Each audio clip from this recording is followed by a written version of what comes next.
El gran salón del Palacio de Obsidiana era una galaxia de estrellas cautivas. 1000 velas suspendidas en globos de cristal hilado derramaban su luz sobre el pulido suelo de mármol, convirtiéndolo en un lago negro sin fondo que reflejaba el cielo de medianoche. El aire, impregnado del aroma del jazmín nocturno y del vino caro, zumbaba con el murmullo selecto de un centenar de conversaciones, una delicada sinfonía de poder e intriga. En el centro de esta constelación se encontraba el rey Lucián, una figura esculpida a partir de la sombra y la soberanía.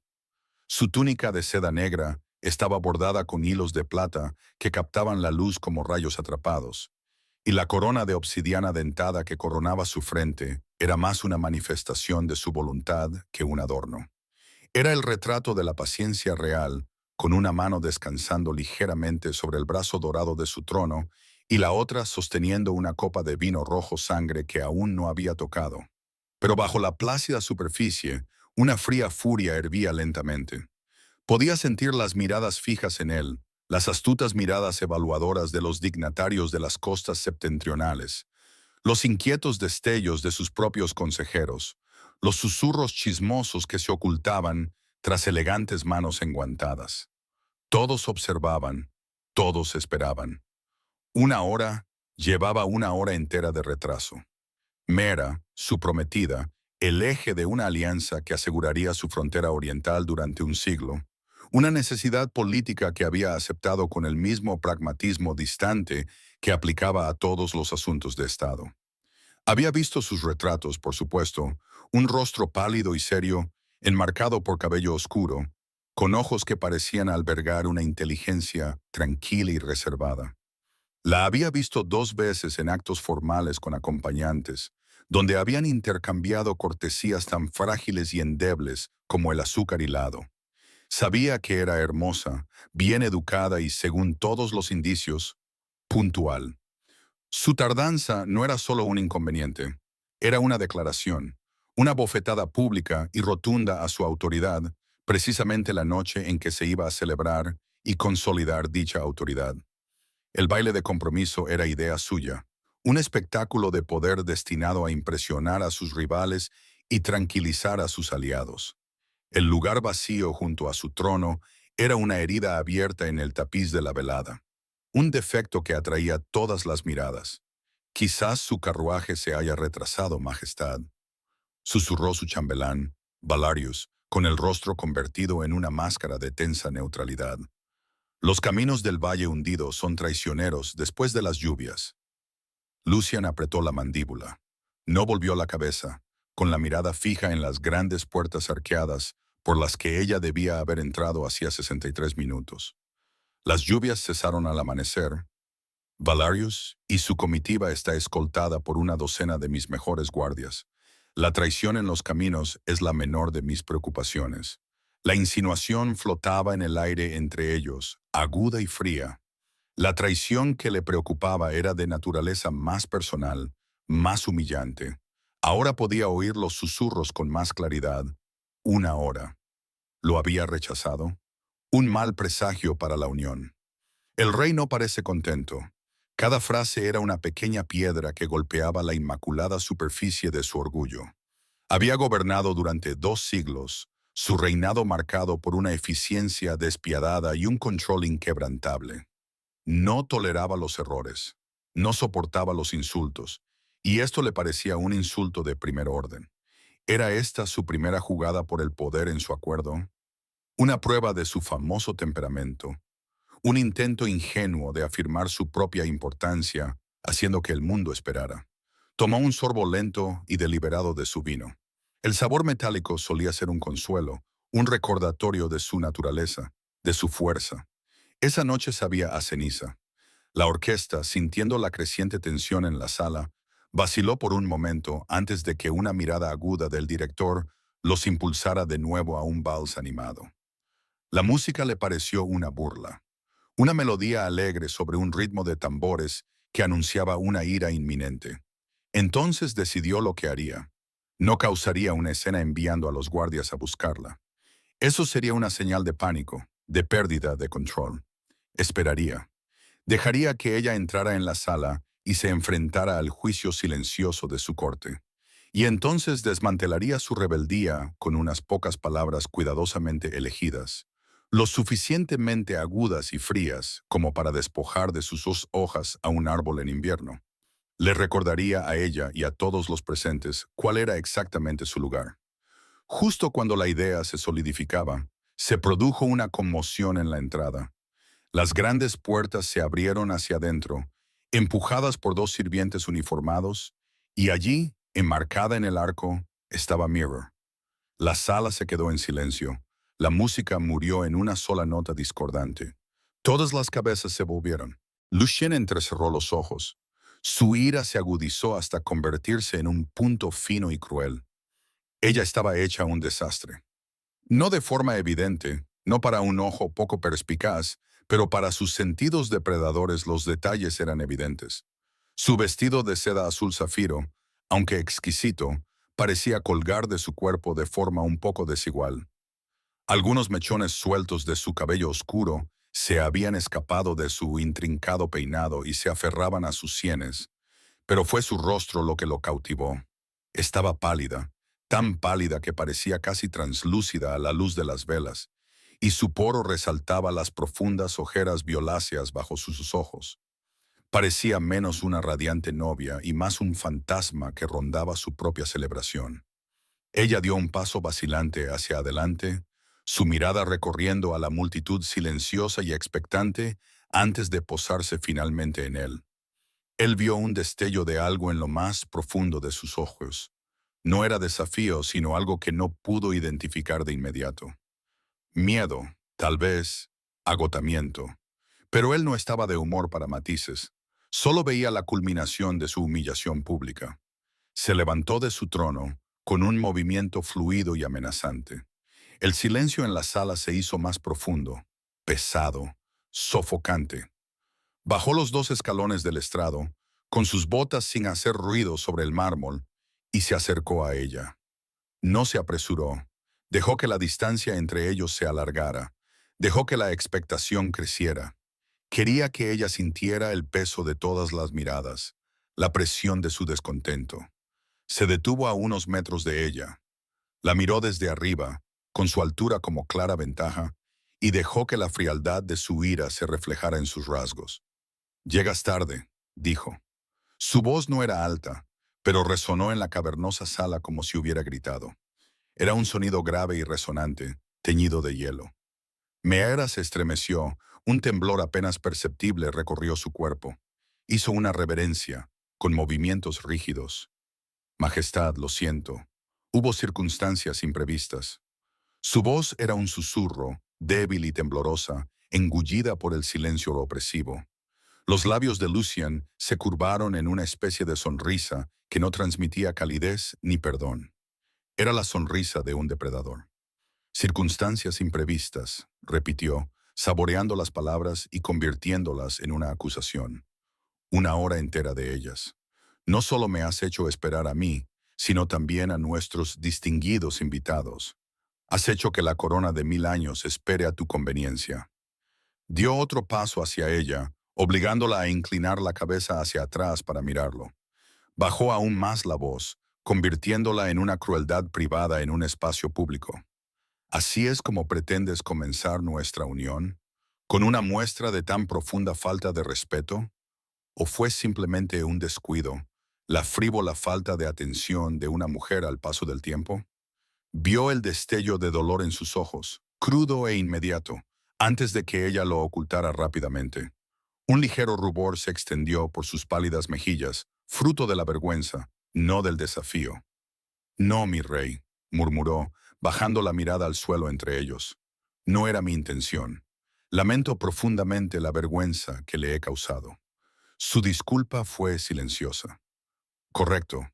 Debería haberlo apaciguado, pero solo avivó el fuego de su ira. Su mansedumbre le pareció otra estrategia, otra forma de privarlo de una confrontación satisfactoria. Quería una pelea, una razón para liberar la presión que se acumulaba en su interior. Su tranquila defensa no le daba nada contra lo que luchar. «El dolor no hace retroceder el reloj», dijo, con voz dura como el diamante. No borra el insulto. Tu deber esta noche era sencillo. Llegar aquí a tiempo. Has fallado. Asegúrate de que no vuelva a ocurrir. Entonces le dio la espalda, un gesto de rechazo más profundo que cualquier otra palabra. Regresó a su trono, y el silencio de la corte se rompió a sus espaldas en una oleada de nuevos susurros febriles.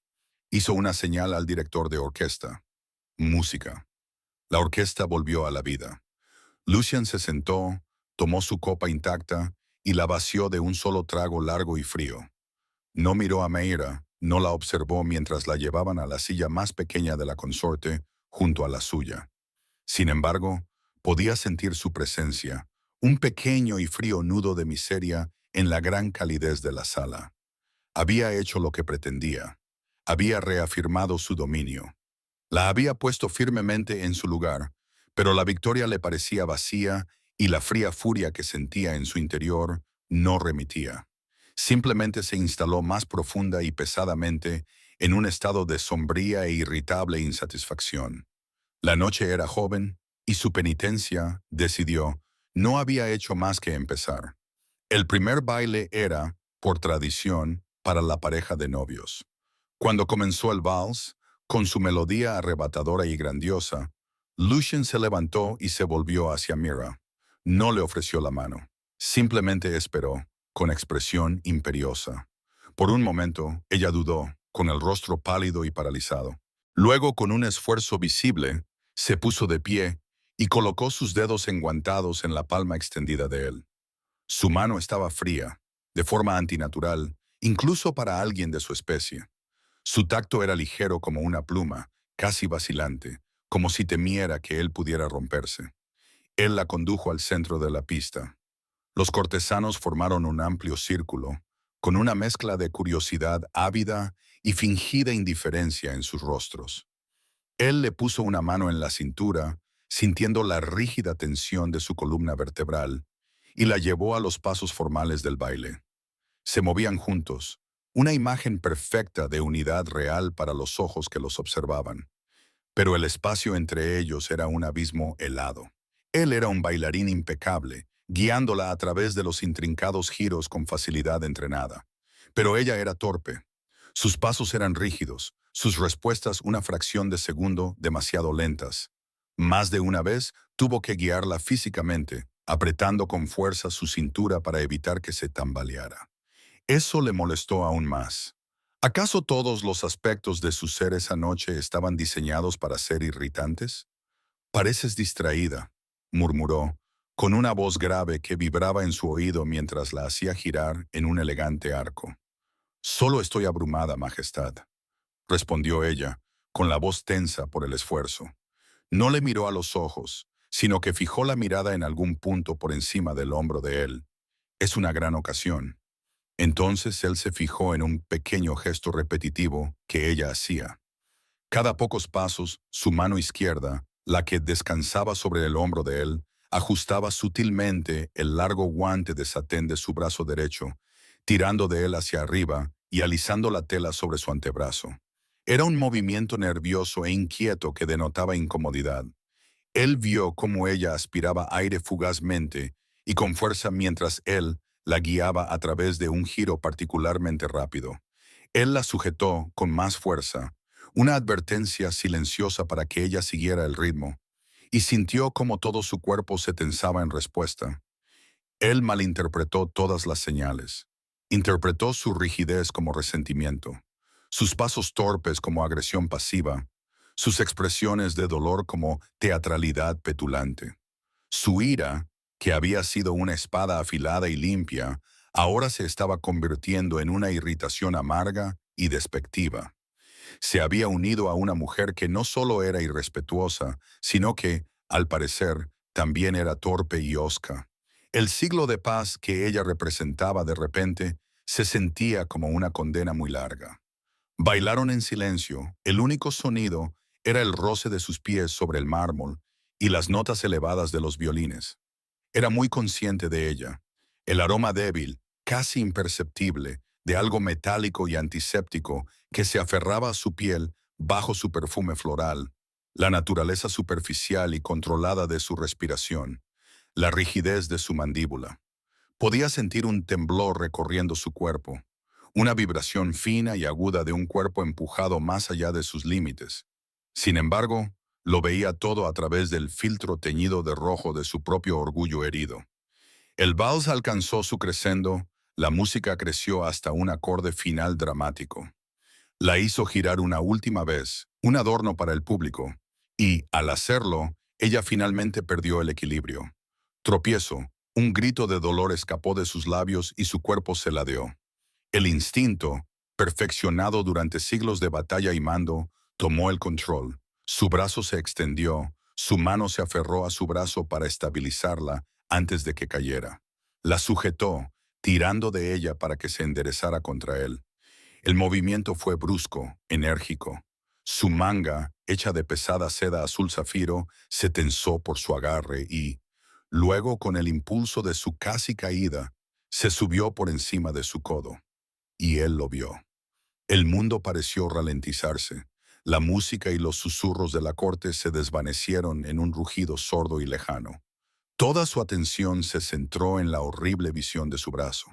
Su largo y elegante guante blanco ya no era blanco.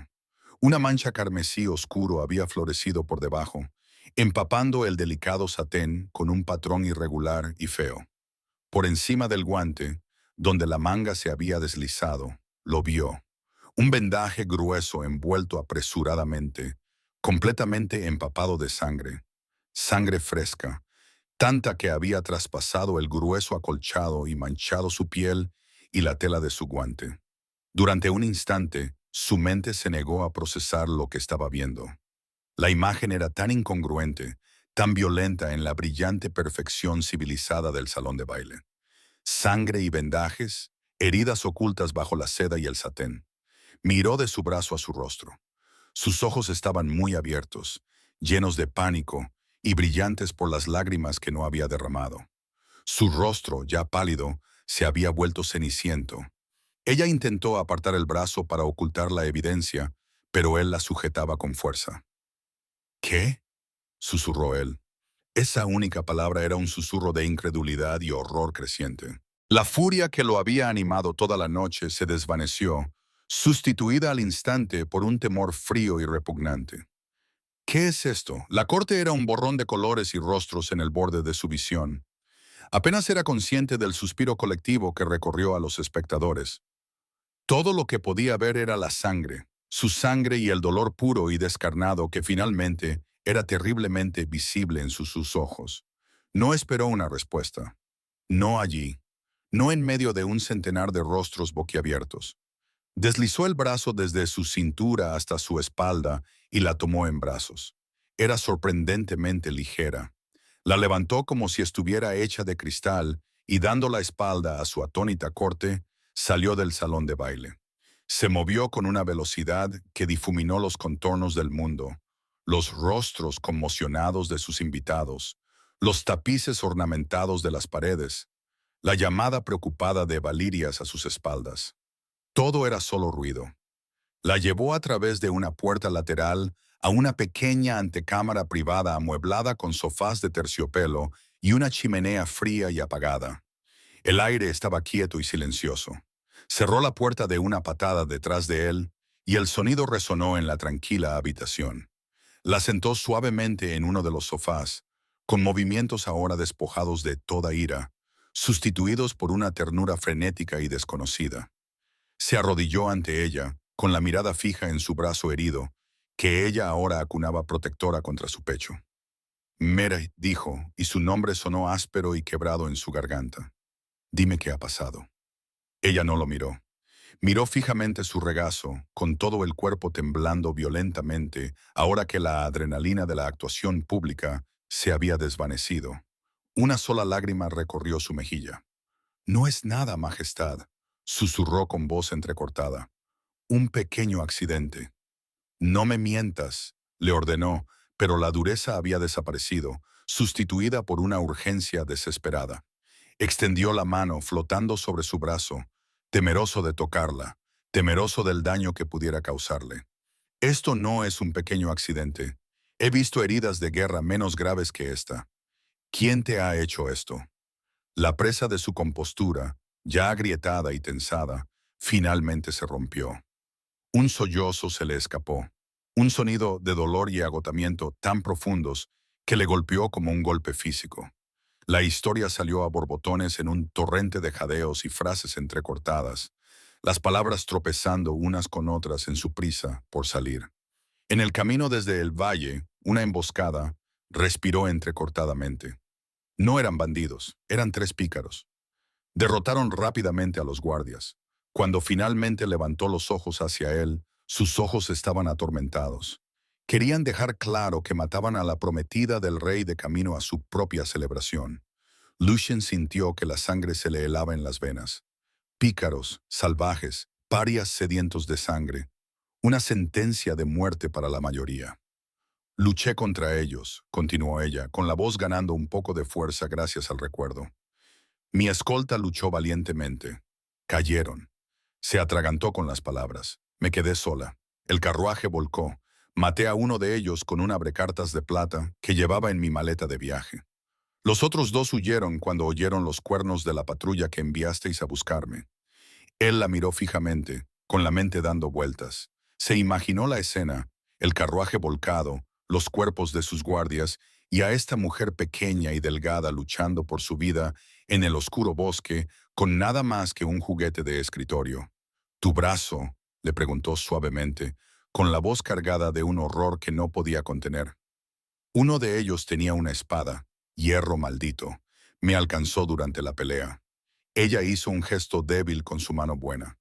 Usé sábanas de mi equipaje para vendarlo. Sabía que llegaba tarde.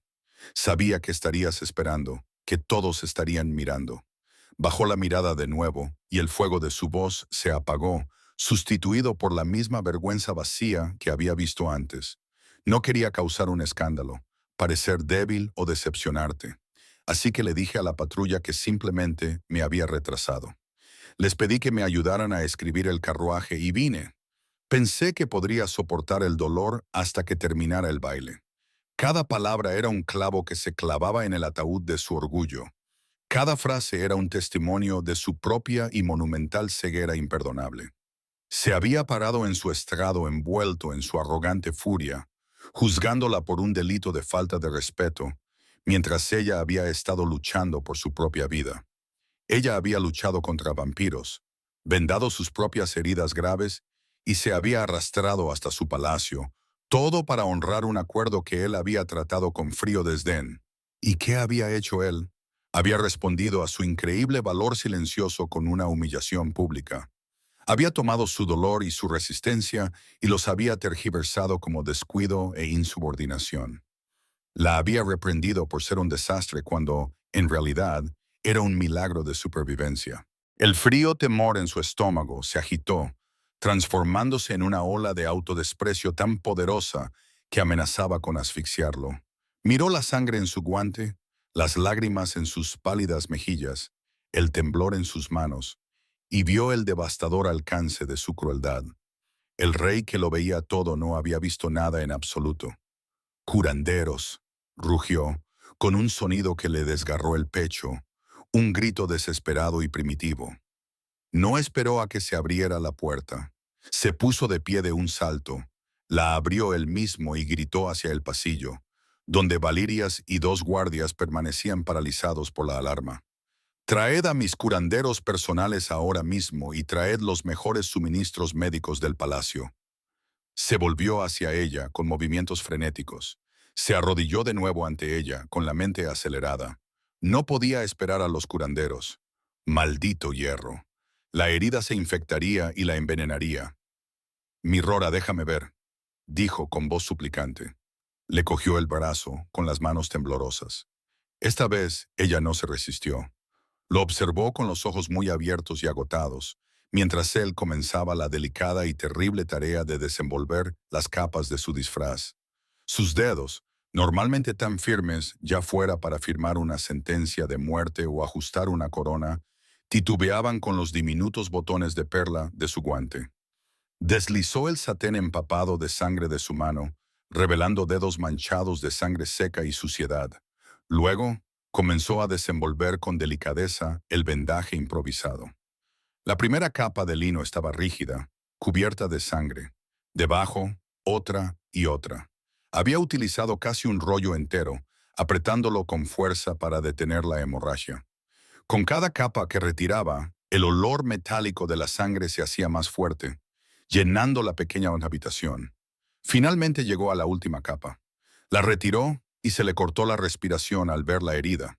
Era un corte largo y profundo que iba desde la muñeca hasta la mitad del antebrazo. Los bordes eran irregulares, de un rojo intenso, y ya mostraban el característico entramado negro del veneno de un arma maldita. Era una herida profunda que debería haberla hecho gritar de dolor, en lugar de bailar un vals en un tormento silencioso. «Dioses», susurró, una palabra que era a la vez una plegaria y una maldición. Levantó la vista hacia su rostro. Ella lo observaba, con una expresión indescifrable. No había gritado, ni siquiera se había estremecido cuando él le descubrió la herida. Su quietud era más condenatoria que cualquier grito. Sintió una rabia como nunca antes había sentido. No era la ira fría y orgullosa de antes, sino una furia ardiente dirigida enteramente hacia sí mismo. Él era el rey, sus caminos, sus tierras, su protección. Ella era su prometida bajo su cuidado, y él le había fallado en todos los sentidos imaginables. No había logrado protegerla, no había visto su dolor, y cuando ella lo había superado todo para presentarse ante él la había castigado por ello. Los sanadores irrumpieron en la habitación, con los brazos cargados de sabés, vendajes limpios e instrumentos. Se detuvieron en seco al ver al rey arrodillado en el suelo, con las manos cubiertas de la sangre de su prometida. «¡Fuera!», gruñó Lucien, con voz baja y peligrosa, mientras miraba por encima del hombro. «Dejen los suministros». El sanador jefe, un vampiro tan antiguo que había servido al padre de Lucien, parpadeó confundido. «Majestad, una herida maldita requiere... sé lo que requiere». Lucien lo interrumpió, bajando la voz hasta convertirla en un susurro mortal. «Yo mismo me encargaré de ella. Marchaos ahora». Los curanderos intercambiaron una mirada asustada, dejaron los suministros en una mesa cercana y salieron de la habitación, cerrando la puerta suavemente tras ellos. Lucien se volvió hacia mí. Tenía que hacerlo. Era su culpa, su herida que curar. Era una penitencia, un acto desesperado de expiación que se sentía lamentablemente pequeño frente a su transgresión. Trabajó con la concentración de un cirujano. Su energía frenética anterior se transformó en una concentración profunda y absorbente. Limpió la herida con una solución con alcohol. Su toque era tan suave que apenas se notaba. Mera siseó de dolor cuando el líquido ardiente entró en contacto con su carne viva, el primer sonido de su propio sufrimiento que se permitió emitir. El sonido lo atravesó, una manifestación física de su culpa. «Lo siento», murmuró con voz ronca. «Lo siento mucho, mucho». Aplicó un espeso sabo oscuro, hecho de polvo de plata y pétalos de luna en polvo, el único antídoto conocido contra el veneno del hierro maldito. Luego le vendó el brazo con vendas limpias y suaves, con movimientos seguros y prácticos. Había curado 1000 heridas en 100 campos de batalla, pero ninguna había importado tanto como esta. Mientras trabajaba podía sentir sus ojos sobre él, estudiándolo con una intensidad silenciosa. Cuando terminó, ató la última venda y bajó suavemente su brazo para que descansara sobre un cojín de terciopelo. Sus manos estaban manchadas con su sangre. Miró de sus manos a su rostro y la presa de su propio control finalmente se rompió. «Mi Rora», comenzó, con la voz quebrada. Se arrodilló ante ella, ya no como rey, ya no como figura de poder, sino como un hombre completamente destrozado. Bajó la cabeza hasta que su frente descansó sobre la rodilla de ella, en una postura de rendición total y absoluta. «Perdóname». Las palabras eran insuficientes. Eran guijarros arrojados al océano de su arrepentimiento. Fui un tonto ciego y arrogante. Solo veía mi propio orgullo. No te veía a ti, no veía tu fuerza, tu valentía, no veía nada. Un escalofrío recorrió su poderoso cuerpo. Las cosas que te dije delante de todos, No hay excusa ni disculpa que pueda borrarlas. Te herí más profundamente con mis palabras que cualquier espada podría hacerlo jamás. Esperó su condena, su ira, su disgusto. Se lo merecía. Incluso lo ansiaba. Necesitaba que ella lo castigara, que expresara el vil juicio que él mismo se estaba imponiendo. En cambio, tras un largo momento de silencio, sintió una mano en su cabeza, su mano ilesa. Al principio, sus dedos dudaron. Luego, con suavidad y cuidado, se enredaron en su cabello. No era un gesto de perdón. Todavía no. Era algo más frágil, más profundo. Era un gesto de reconocimiento, de verlo en su estado quebrantado, tal como él había fracasado estrepitosamente en verla a ella. «Mírame, Lucian», susurró ella. El hecho de que ella usara su nombre sin título ni formalidad fue una conmoción que lo atravesó por completo. Lentamente, él levantó la cabeza. El rostro de ella seguía pálido, marcado por el dolor y el agotamiento, pero el miedo había desaparecido de sus ojos. En su lugar había una profunda tristeza que le agotaba el alma y algo más, un destello de comprensión. «Eres un rey», dijo ella con voz tranquila pero clara. «Estás acostumbrado a la obediencia, a la perfección. Viste un defecto en tu gran diseño y te dispusiste a corregirlo. Entiendo el orgullo». «Esto no era orgullo», argumentó él con voz ronca. «Era crueldad, era ceguera. Ni siquiera te pregunté. Ni una sola vez se me ocurrió preguntarte si estabas bien. Simplemente asumí lo peor de ti». Levantó la mano y tomó la de ella, la que tenía en su cabello, y la sostuvo entre sus propias manos ensangrentadas. «Te lo prometo, Mera, lo juro por mi vida, por mi corona, por todo lo que soy. Nunca más volveré a mirarte sin verte. Te escucharé. Siempre, siempre te escucharé primero». Era más que una disculpa. Era un voto, un reordenamiento completo de su mundo, de su propia forma de ser. En ese momento, la alianza política, los siglos de tradición, las expectativas de su corte, todo se desvaneció, dejando solo a los dos en la silenciosa habitación. Él no era un rey y ella una consorte. Eran un hombre y una mujer llevados al límite por la violencia y el orgullo, y ahora tal vez encontrando un comienzo diferente entre los escombros. Ella estudió su rostro, su mirada buscando la de él. Él le permitió verlo todo. La vergüenza, el arrepentimiento, la sinceridad desesperada de su juramento. No ocultó nada. Después de un largo momento, ella asintió lenta y solemnemente. Una sola lágrima se escapó de sus ojos y recorrió su mejilla. Pero esta no era por el dolor o la humillación. Era por algo nuevo, algo frágil e incierto que comenzaba a florecer en el espacio entre ellos. Él sabía lo que tenía que hacer a continuación. Una disculpa privada no era suficiente. La herida que había infligido era pública, y por lo tanto la curación también debía serlo. Se puso de pie y la ayudó a levantarse con delicadeza. «Ven», le dijo con voz suave pero firme. «Hay una cosa más que debo hacer». Ella lo miró, con una pregunta en los ojos, pero no se resistió cuando él la sacó de la antecámara. Él le tomó la mano buena y la estrechó, en una promesa silenciosa de apoyo. Empujó las puertas y la llevó de vuelta al gran salón. La música se detuvo y se apagó una vez más cuando entraron. Los cortesanos, que se habían reunido en grupos susurrantes y ansiosos, se callaron. Todas las miradas se posaron en ellos, en el rey y su prometida, cuyo brazo ahora estaba envuelto en vendajes blancos y limpios. Lucien no la llevó al trono. La llevó al centro de la sala, al mismo lugar donde la había avergonzado. Se volvió hacia la asamblea, su mirada recorriendo el mar de rostros, los dignatarios extranjeros, su consejo, sus súbditos. Se erguía alto, pero la arrogancia había desaparecido, sustituida por una sombría humildad. Mera estaba a su lado, su presencia un silencioso testimonio de la verdad que estaba a punto de revelar. Hace una hora, comenzó, con voz clara y fuerte, resonando en la sala. Me encontraba en este lugar y reprendí públicamente a mi prometida, Lady Mira, por su tardanza. La acusé de falta de respeto, de descuido. Lo hice para defender mi propio orgullo. Un murmullo de sorpresa recorrió la multitud. Los reyes no admitían sus errores. No confesaban su orgullo.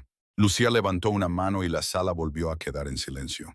Me equivoqué, dijo con palabras duras e inequívocas. Hablé sin saber. Juzgué sin ver. La verdad es que Lady Mira no llegó tarde por culpa suya. En su viaje hasta aquí esta noche, su comitiva fue emboscada por vampiros renegados. Un grito ahogado colectivo, esta vez más fuerte, llenó la sala. El horror y la incredulidad se reflejaban en todos los rostros. Su guardia real fue asesinada, continuó Lucen, con la voz tensa por la furia contenida. Ella sola luchó contra sus atacantes. Sufrió esta herida. Levantó suavemente su brazo vendado para que todos lo vieran, defendiendo su propia vida. Y después de todo eso, después de enfrentarse a la muerte en la oscuridad, no se retiró. No pidió ayuda ni se acostó en la cama, como cualquiera habría hecho. No, se vendó sus propias heridas y vino aquí. Entró en esta sala sangrando y con dolor para cumplir su compromiso conmigo, con esta corte, con este reino. Hizo una pausa, dejando que el peso de sus palabras calara hondo. Miró a Meera con los ojos llenos de un asombro y una reverencia que todos podían ver.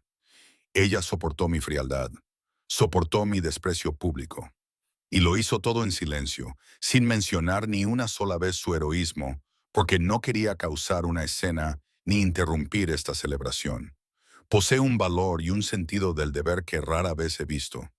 La vergüenza de esta noche no es suya, es mía. No supe protegerla en el camino y no supe reconocer a la heroína que tenía ante mí. Entonces se volvió completamente hacia Meera. Tomó su mano ilesa entre las suyas e inclinó la cabeza sobre ella. Lady Meera, ante toda esta corte, denuncio mi propia crueldad. Le pido perdón y declaro que este reino es más afortunado por tenerla de lo que podría imaginar. Usted no es solo mi prometida. Eres una guerrera y la futura reina de este reino. Se enderezó y la miró a los ojos. Vio sorpresa, incredulidad y poco a poco una luz que se encendía en ellos. Era la luz de sentirse verdaderamente comprendida. Una pequeña sonrisa tentativa tocó sus labios, algo frágil y de exquisita belleza. En ese momento, rodeado por los testigos silenciosos y atónitos de su corte, Lucien sintió que los últimos vestigios del frío y pragmático acuerdo entre ellos se desmoronaban. No era una alianza política lo que quería con esta mujer. Era todo. El silencio se mantuvo durante otro instante y entonces fue uno de los dignatarios del norte, un hombre severo y barbudo conocido por su duro pragmatismo, quien comenzó a aplaudir. El sonido fue escaso al principio. Luego se le unieron otros y otros hasta que toda la sala estalló en una ovación atronadora. No era un aplauso por el poder de su rey, sino por su humildad. Era por ella, por Meera, por la fuerza tranquila que había salido a la luz. Lucien mantuvo la mirada fija en ella, ajeno al ruido que los rodeaba. Vio cómo el color volvía a sus mejillas, un rubor saludable esta vez, no de vergüenza. Vio cómo la tensión de sus hombros finalmente comenzaba a disminuir. Antes había roto algo entre ellos, pero allí, entre los escombros, estaban construyendo algo nuevo, algo más fuerte, algo forjado no por el deber, sino por la devastadora y clarificadora luz de la verdad. Más tarde, cuando el baile finalmente terminó y los últimos invitados se marcharon, dejando atrás el aroma de las flores marchitas y las velas quemadas, se encontraron solos en la tranquila quietud del gran salón. El ejército de sirvientes aún no había bajado para limpiar los restos de la noche. Era un paisaje de hermosos escombros que reflejaba el estado de su propia relación. Meera estaba sentada en los escalones del dais, con el brazo vendado descansando en su regazo. Lucien se sentó a su lado, no en el trono de arriba, sino junto a ella, a su nivel. Durante mucho tiempo, ninguno de los dos habló. El silencio ya no era opresivo ni enfadado. Era suave, contemplativo, un espacio para la curación. «Hablarán», dijo Meera finalmente, con una voz que apenas era un susurro en la vasta sala vacía. «Sobre lo que pasó, sobre ti».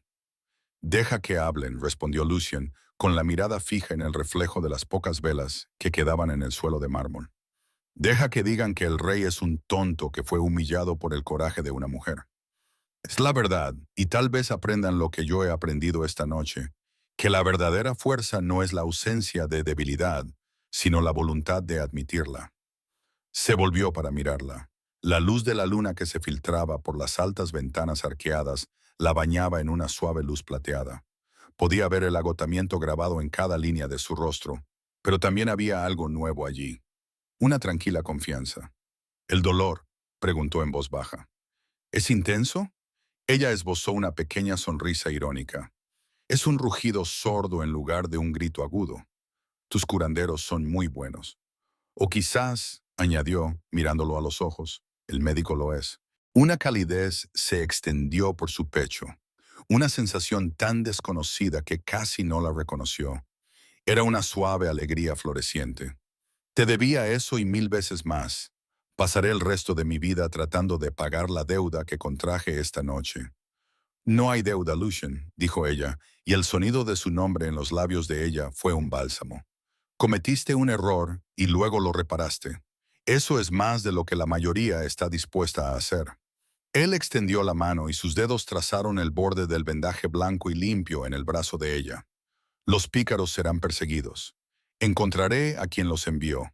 Quemaré sus casas hasta los cimientos y echaré sal en la tierra donde se alzaban. Estarás a salvo. Lo juro. Lo sé, dijo ella simplemente. Su confianza en él, ofrecida tan libremente después de que él hubiera demostrado ser tan indigno de ella, era un regalo que lo humillaba de nuevo. Pensó en el futuro. Antes de esta noche, había sido una serie de maniobras políticas, alianzas y deberes, un mapa que ya había trazado. Ahora el mapa había desaparecido. En su lugar había un país desconocido, un paisaje por el que navegaría, no con los edictos de un rey, sino con las preguntas de una compañera. ¿Estás bien? ¿Qué necesitas? Dime lo que piensas. La base de su unión ya no era un tratado firmado con tinta, era un voto susurrado en una habitación tranquila, sellado con sangre, arrepentimiento y una esperanza aterradora. Era una promesa de escuchar antes de juzgar, de ver antes de suponer, de valorar a la persona que tenía a su lado más que el orgullo que llevaba dentro. Tomó su mano buena, con un tacto infinitamente suave, y la llevó a sus labios. Le dio un beso en los nudillos, una promesa mucho más real que cualquier juramento de coronación. Descansa, Meera, le dijo en voz baja. Mañana empezaremos. Ella apoyó la cabeza en su hombro, un gesto sencillo y confiado que significaba más que cualquier aceptación formal. El peso de ese gesto era sólido, real. Afuera, los primeros indicios del amanecer comenzaban a iluminar el cielo, ahuyentando la larga noche oscura. En el silencioso salón salpicado de estrellas, rodeados por los fantasmas de una celebración desastrosa, un rey y sus futuras reinas se sentaron juntos, no como gobernantes, sino como supervivientes, y en silencio, con cuidado, comenzaron a caer en